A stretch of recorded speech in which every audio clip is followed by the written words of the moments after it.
Well, Democrats just caved on a border deal, agreeing with Mitch McConnell on a bill that would have addressed the crisis at the southern border. Now, the House bill, which was rejected by House Democrats, would have added about several Democratic provisions to the Senate's $4.6 billion appropriations bill, which is an emergency bill that would have addressed what's going on the border. Now, the additions would have placed additional restrictions on how the administration may spend the money and specify basic standards of care for the thousands of migrant children being held at the border, many, of course, in those terrible conditions that we've talked about. So, right now, the Senate bill is basically a clean Senate bill, which means it basically has no restrictions or standards on where that money is spent, and of course standards of care, I should say, for those migrant children. Now, let me give you the details on what the Senate bill contained. $2.88 billion for HHS services to provide safe shelter and care for children in custody. Of course, there's really no big definition on safe. $1.1 billion for Customs and Border Protection to establish what they call migrant care and processing facilities. I guess the idea is, of course, to use these facilities to make sure that these children go through and get processed faster, their asylum claims. Okay. Now, there's also an additional $220 million for the Justice Department to help process immigration cases and provide resources to the U.S. Marshal Services for care and detention of federal detainees. And there's $145 million for branches of the U.S. military for missions along the border. So look, there's not a whole lot of terrible things in this piece of legislation. Now the problem is that it doesn't have enough accounting for where that money should be spent, and again, for making sure that they have specific standards. Again, the Trump administration had been caught trying to argue that basic services did not include, and basic things that were going to be provided at these shelters for migrants didn't involve beds, toothpaste, or soap. Their lawyer, Sarah Fabian, made that argument in front of a three-panel district court judge, right? So they tried to make that argument. So do I really believe that this money is going to go for the care of migrants? Absolutely not. No, I think, of course, it's going to end up being allocated into, other things. What other things? I have no idea. That's why I wanted this money to be allocated in a way that we can track it much better, so that we know where it's going. We know that it's actually going to migrant care. Now, Nancy Pelosi, House leader of the House Democrats, she ended up, of course, backing the Senate bill, the clean Senate bill, but it's not necessarily her fault. And I'm actually going to defend Nancy Pelosi a little bit here, which you will rarely see on this show. Apparently, she had a revolt from centrist Democrats who vowed that they were going to tank the bill. If there was anything in there that progressive Democrats wanted. Now, these moderates, led by, of course, the Blue Dog Coalition, as well as the Problem Solvers Caucus, decided that it was better to just hand Donald Trump all this money and the Republicans without any safeguards for the migrant children. In fact, one establishment centrist Democrat lawmaker said, quote, "We're going to see if we can kill it." Those are the Democrats.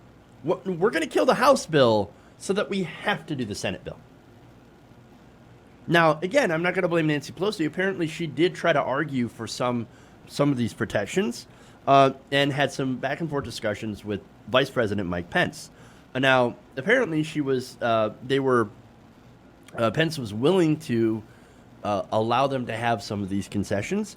According to the New York Times, Vice President Mike Pence gave Pelosi private assurances that the administration would abide by some of the restrictions that progressives had sought. Now, they included a requirement to notify lawmakers within 24 hours after the death of a migrant child in government custody, which that seems kind of like a no-brainer. and a 90-day time limit on children spending time in temporary intake facilities, among other things. Now, Ms. Pelosi had also resisted bowing to the Senate until the end, maneuvering for days among the competing factions in her ranks to try to find a set of restrictions to rein in Mr. Trump's immigration crackdown that would satisfy progressives without alienating moderates and lawmakers from Republican-leaning districts. Now, look, the reason, of course, that she had to do that is because there were enough centrist Democrats that were willing to kill the legislation, and, of course, that's exactly what happened. In the end, you ended up having a lot of the leadership, the old guard, voting for the Senate version, although leadership itself was separated between the older guard and the younger version of leadership. And, of course, unfortunately, the old guard did vote for the Senate version. The younger, more progressives, of course, lost on adding these restrictions. Now, during this entire thing, there was a huge split and a firestorm between progressives and the centrist moderate Democrats. Now, the Congressional Hispanic Caucus, when this happened, called this measure a, quote, betrayal of our American values. Damn. Representative Mark Pocan, chairman of the Congressional Progressive Caucus, said this, quote, since when did the Problem Solvers Caucus become the Child Abuse Caucus? Oh, damn, man. Those are some fighting words. Now, the Problem Solvers Caucus, of course, is made up of Democrats and Republicans. Now, after that tweet, there was a Twitter fight between Pocan and centrist Representative Max Rose, which led to him saying something like, this is why people hate it here. Oh, you getting called out by basically working with the Republicans and giving Republicans, Mitch McConnell, everything that he wants. Well, that's why you hate it here? When somebody actually calls you out for it? Well, get used to hating it. Hey, there's one thing you could do. You could resign. Maybe allow a progressive to take your place. Anyway, now, AOC, who's also in the House, she voted, of course, against the Senate measure and for the House measure. She told Politico, quote, I think the Problem Solvers Caucus is emerging to be this Tea Party within our own Democratic Party. I find their tactics to be extremely concerning and horrifying. It's horrifying. It's horrifying. Oh, I love that, right? So, and the reason that I say that is because, of course, there are a lot of centrist Democrats that love to call progressives the Tea Party, right? The Tea Party, the Tea Party, the Democratic Party. Oh, you know what? That's actually not a bad thing, because look at what the Tea Party did. They actually won a lot of elections. But, okay, look, as much as I was taking that, as sort of a compliment, even though it definitely wasn't, AOC's kind of right. I mean, the so-called Problem Solvers Caucus and these centrist blue dog Democrats, they are extreme. Again, they held up this bill for no good reason. No good reason. Okay. Now, there's more. She also said that this decision was a, quote, abdication of power we should refuse to accept. The Trump administration will keep hurting kids if we do. So, now House Democrats also went after Chuck Schumer for joining with Republicans. Now, look, unlike Nancy Pelosi, and again, I got to give her more credit, Chuck Schumer immediately laid down and surrendered. Nancy Pelosi at least fought a little bit before she surrendered. Now, again, Chuck Schumer worked with Mitch McConnell to say, okay, Mitch, here's what I propose. We're going to give you everything that you want. What are you doing? What are you doing? No, Chuck Schumer paid to lose. He's the worst leader. Worst leader. Okay. Now, I want to give you a quote here from Pramila Jayapal. She's, again, a member of the Progressive Caucus. She said, quote, I blame Senate Democrats first and foremost for putting us in this position. Now, why do we say that? Well, again, Senate Democrats just basically said beforehand that we're going to agree with the Republicans. Like, they have already, surrendered by the start of this negotiation. And, of course, that hurt the House version, right? Democrats in the House are like, what are you doing? You just gave up. We don't have any leverage anymore.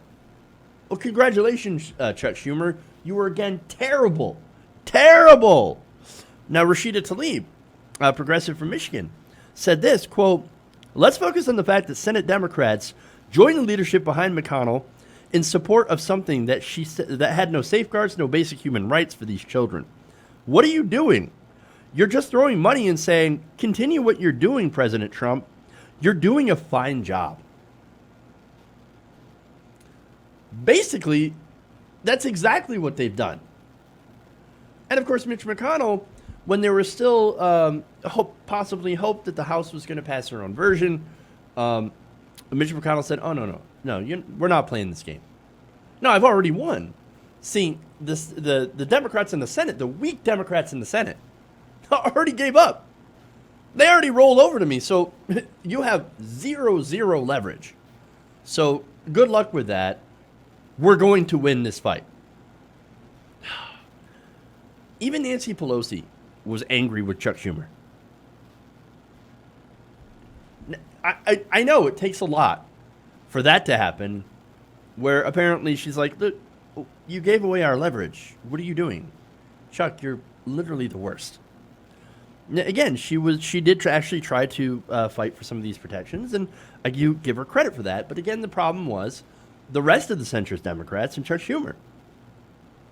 Now, let me give you some more quotes here from Politico.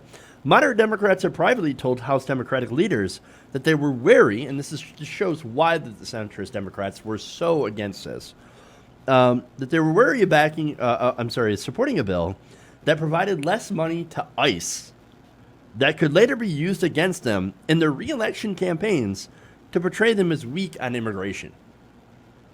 So all of these centrist Democrats in these states where I guess they thought that they have to be more conservative thought, oh, no, we can't sign on to this that has protections for these minors, these children, right, that are being abused in our detention facilities right now. We can't do that because if we do, again, these are children. If we do, Republicans are going to call us weak on immigration. Oh, my God. You realize that you're not going to get Republican votes. That's not going to happen. And you just turned off any progressive support you might have in your state. But congratulations, centrist Democrats. You have crapped the bed again. So tired of this, man. Conservative Democrats, Chuck Schumer, spineless Chuck Schumer, man, handing the Trump administration billions of dollars without a clear plan on how to spend it, of course, clear accounting, and no safeguards, minimum standards that would help the conditions in these camps with these kids. And again, the treatment is, completely inhumane. So congratulations, centrist Democrats. You just gave Trump and McConnell a huge win. They're smug about it, too. McConnell, smug. Why do we continue to support these people who are basically Republicans, who think Republicans are right on policy? That's what the Problem Solvers Caucus is. They say, I'm going to work with Republicans because I believe that they're right. No, I'm not going to work with Democrats. I'm a so-called Democrat, but I'm going to work with Republicans because I think they're 100% correct. And I don't want to be seen as weak on immigration by Republicans. Get out of here. No, I mean literally, we have to vote these people out. We need to replace them with people who are actually going to fight for the right thing. Hey guys, hopefully you enjoyed that free video.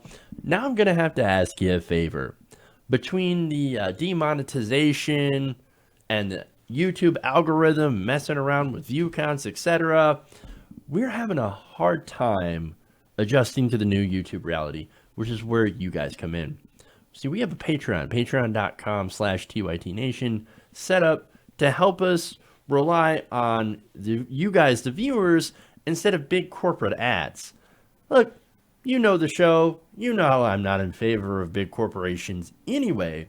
So help us transition away from relying on the ad model to pay the bills and sign up to be a patron, patreon.com/TYTNation. That goes a long way to help us keep the lights on.